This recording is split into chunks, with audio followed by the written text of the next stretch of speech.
Welcome back to my channel. Today I am doing a Q2 recap and a Q3 plan with me. So last quarter, or this quarter that just passed, I was technically supposed to create a Q2 plan with me, but the way my life is set up, it just didn't happen.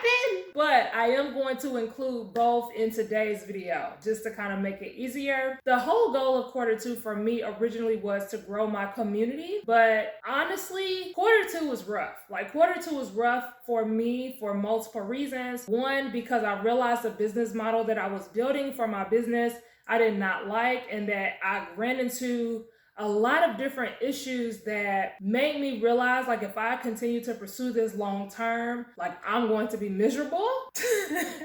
So that was one major thing that caused Q2 to kind of be rough for me in reference to hitting my goals. And then also Q2, there was just some financial stuff going on the back end because of me having this moment of, oh my God, I've created this business model that I don't like. And so it caused a little bit of financial struggle as well in my business. And I'm telling y'all this because I said on my channel that I'm going to be more transparent with you guys. I'm not going to sugarcoat and act like everything is all perfect when everything is not always perfect. So everything was not perfect in Q2. Actually, it was pretty rough, okay?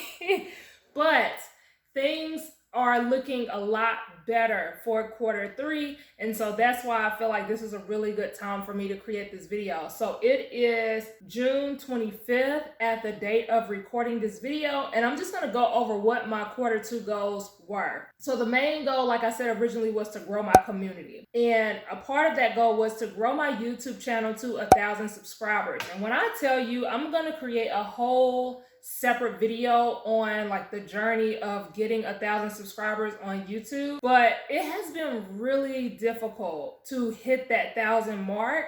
And it's very interesting because me and my fiance, we have a couples channel, and literally we hit our 1,000 subscriber mark within the first month, and our first 2 videos just took off, right? I find it interesting that when you're being strategic and you're being dedicated to growing your channel and you're really trying to take it seriously, it seems like it becomes a slow burn versus me and my fiance were just kind of playing around on YouTube and decided to just create a YouTube channel. And we didn't really have a lot of strategy behind it. We were just oh, we're just gonna do this for fun on the side, and it takes off.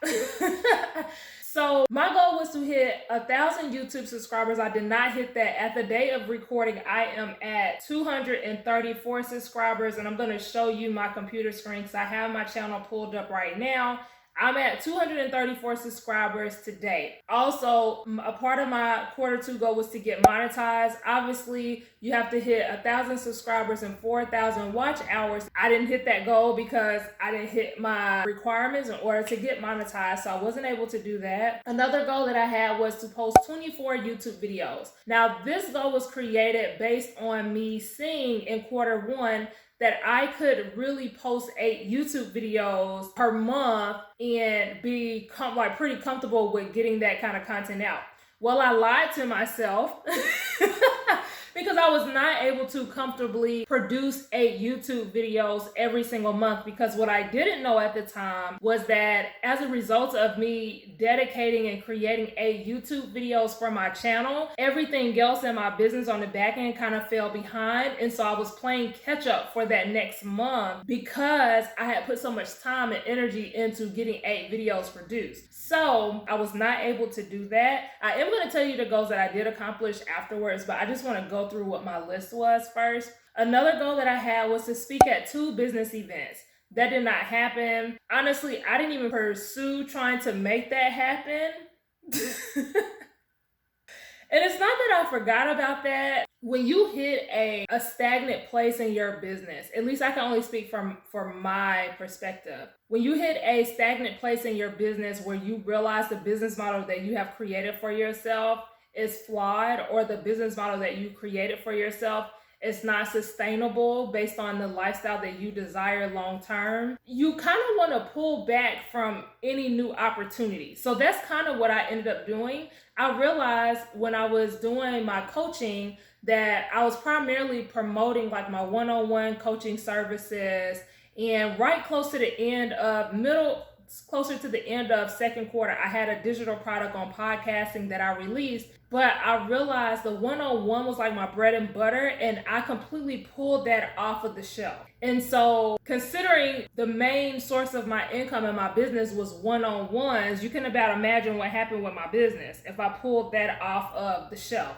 So I didn't want to do speaking engagements and not have an offer attached, because for the whole second part of second quarter, I technically did not have an offer that I was actively wanting to push, because I didn't know what business model I was planning on transitioning into. And I'm going to talk about that a little bit more later on in this video. Another goal that I had for quarter two was to build my signature offer. Originally, I was supposed to choose a signature offer and then start building that out in second quarter. Well, it took me a lot longer to figure out what my signature offer was, because I went through a business midlife crisis. So the signature offer, I have chosen it now, but before, everything kind of went to a standstill, so I was not able to hit that goal either. And then host 5 virtual events. I was able to host some virtual events this quarter, so I can't wait to tell you about that. And then the last goal that I had for myself was to get back on Instagram. And I did hit that one. So let me talk about what I did accomplish, because I feel like I talked about a lot of the stuff that I didn't do, and I want to kind of bring this full circle and kind of pat myself on the back for some of the things that I did do. I did get my subs to 234, and I actually want to see what, I don't know if it'll show me, but I want to try to see what my subscriber count was at before this. Okay, so I got my social media content planner. Yes, I designed this for myself. This will be coming back out really soon, but I have a thing in here that documents my social media numbers. So I have my numbers on here. So as of March, my YouTube channel was at 151 subscribers, and I grew my subscribers to 234. So a little bit, but it's growing. You know, you got to take the small wins where they are. I was able to grow to 234, and then I was able to post 13 videos. So my original goal was to post 24, but I was able to at least post 13 videos, which I feel is not too shabby.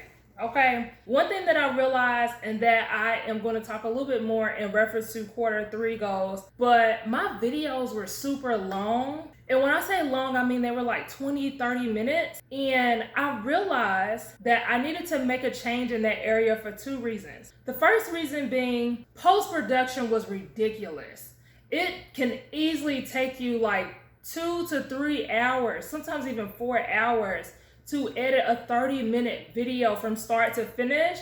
That's including exporting, getting it on YouTube, like the whole process. It could easily take you like a good 2 to 3 hours to do everything. And so originally, like I said, I was wanting to post 8 videos a month. All of that editing that came behind that and having a 20-minute video, it was just too much. So one of the things that I changed was creating shorter videos. Now this one is probably going to be longer because this one is like a recap and a goal setting one, but that was one of the things that was really tripping me up in my YouTube journey. Just the videos just taking too long to get up. And so I kind of made that little tweak, and I'm going to also talk about that a little bit more later on. Another thing that I was able to accomplish is I had my first guest on my podcast.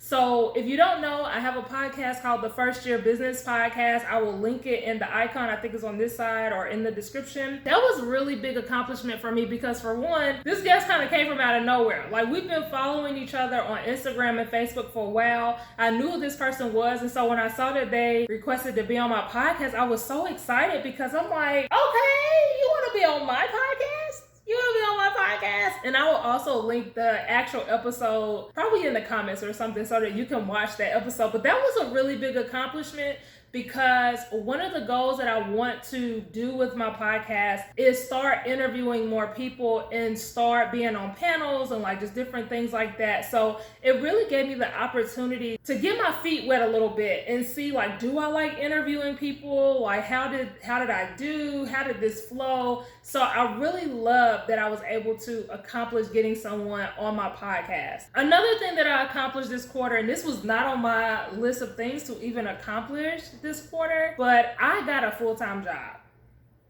And I want to talk about it. I got a full-time job. I have not had a full-time job, I want to say, since I graduated high school, if I'm not mistaken. I'm trying to remember the last time I had a full-time job. I want to say I only had a full-time job when I first graduated, and I was a server at a restaurant.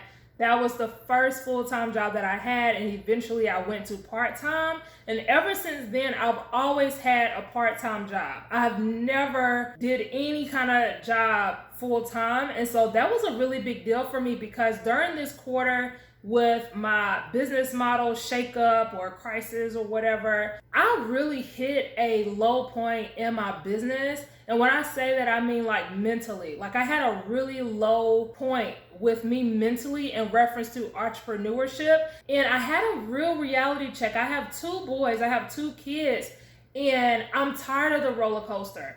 I'm just tired of the roller coaster. I'm like, online, they make it look so cool, they make it look so chic. But there are real struggles that come with entrepreneurship that I don't feel enough people talk about. Even if you are smart, even if you are strategic, even if you do all the right things, it's not going to be perfect. It's not going to always go in the direction that you want it to go in. And I realized throughout my last decade of my life, my whole 20s, I realized that I've been pursuing entrepreneurship, and I have been on this roller coaster of drowning and then barely making it, and then making it a little bit, and then drowning, and then barely making it, and then making it a little bit. And then it's like this repeated cycle.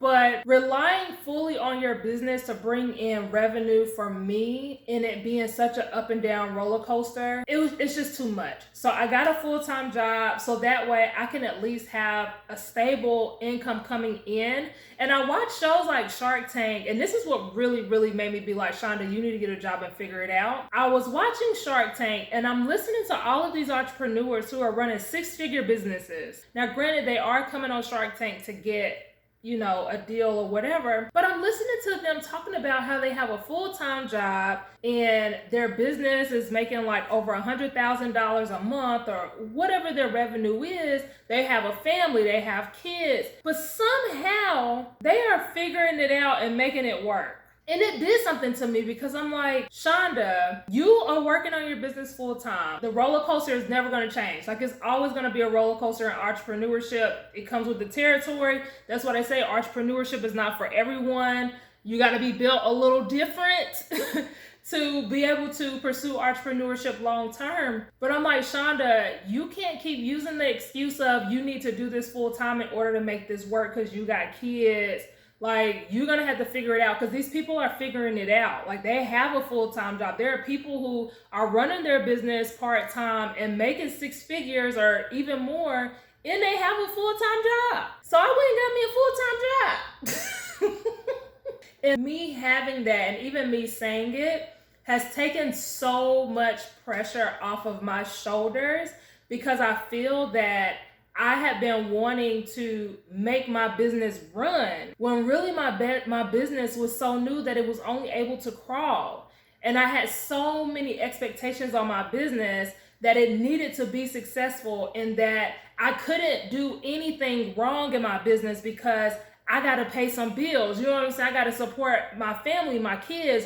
Like, everything depends on me bringing in this income. And don't get me wrong, like, my fiance works too. But still, like, you have financial obligations, especially like with me having kids. You have financial obligations that they don't care about when you trying to pursue this little entrepreneurship. They want their money, and they want it now. So, hard lessons learned. I know I feel like I'm on this for a little bit, but I really want to drive it home that I'm really happy that I have a full-time job. Now I'm gonna move on, because I feel like I could just keep going on that, but I don't want to keep beating this horse. So the next thing that I accomplished was I closed my one-on-one sessions, and boy, does that feel good. That feels so good that I do not have to worry about doing one-on-one sessions. And don't get me wrong, I love my one-on-one clients. If you're watching this and you're one of my one-on-one clients, I love y'all. I enjoy working with every single one of you. But I realized during the process of me doing one-on-ones, and not even just the actual one-on-one itself,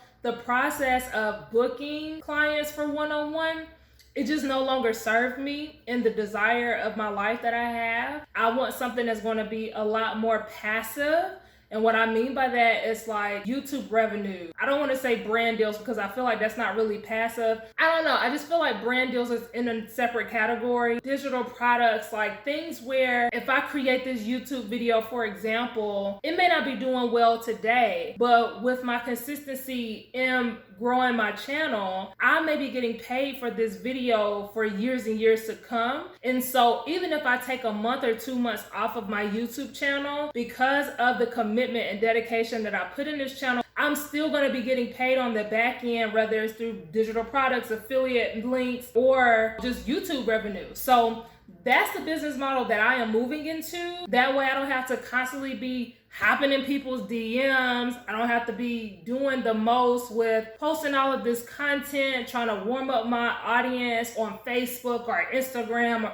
I had to get out of that. I had to get out of that lifestyle. I did not enjoy it. It did not serve me. I feel that the direction I'm going in is going to serve me a lot better. So now in reference to 101s, what I think I will do, I will probably still offer one-on-one like hour strategy sessions or something. I haven't made the full decision on whether I'm going to do this or not, but I may still do like one-on-one hour sessions versus like 3 months or for 4 weeks. Like the long-term ones was just taking me out.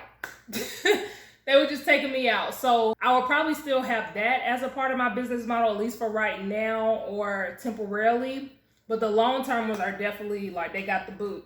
Another thing that I was able to accomplish was I finally did come up with what my signature offer is going to be. And I'm really excited about it. I don't really want to announce it on the channel just yet because I'm waiting for a specific thing to happen for me to start the process of doing this signature offer. And so honestly, this offer will probably not go live until the end of this year. I'm probably going to roll it out in December going into the new year, because a lot of people are going to benefit from starting this at the end of the year going into the new year. So I'm really, really excited that I at least now know what I want my signature offer to be. And then I was able to host 2 virtual events. Now I had 5 planned because my original goal was to host 5 virtual events.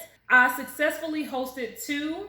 And the events that I did was on Eventbrite, and they were virtual networking events for podcasters and aspiring podcasters. So when I was helping a lot of people with their podcasting, this is the event that I felt like kind of made sense for me to do while I was in that niche temporarily. And the only reason why I had to cancel the 3rd one that I had planned, I was actually supposed to do one this upcoming Saturday. But I ended up not doing the one on Saturday because my laptop has been giving me problems. I don't know, like it started with the last client that I had. Either my webcam or my camera was not showing up when I would hop on a Zoom call, or the computer was just going really, really slow. And even recently, like when I've been trying to screen record to show like tutorials of certain things for my YouTube videos, my computer has just been not being my friend. And so I canceled the one coming up because it's so unpredictable right now. I didn't want to host an event and then have all these issues come up. I did promote 2 additional events that were kind of like tester events. One thing that I learned with Eventbrite is that free events do really, really well. The paid ones, not so much, at least in my experience. And the last thing that I was able to accomplish in Q2 was I finally got back on Instagram, y'all. Follow me. I'll put it at the bottom so that you can follow me. But I finally started back posting on there. It took me a really long time to get back on Instagram because me and Instagram have beef. I don't really mess with Instagram like that, but I knew that based on the direction that I'm taking my business in, I need to be on Instagram because that's the platform that I want to nurture my community on YouTube. I want you to be able to stay in touch with me on platforms like Instagram.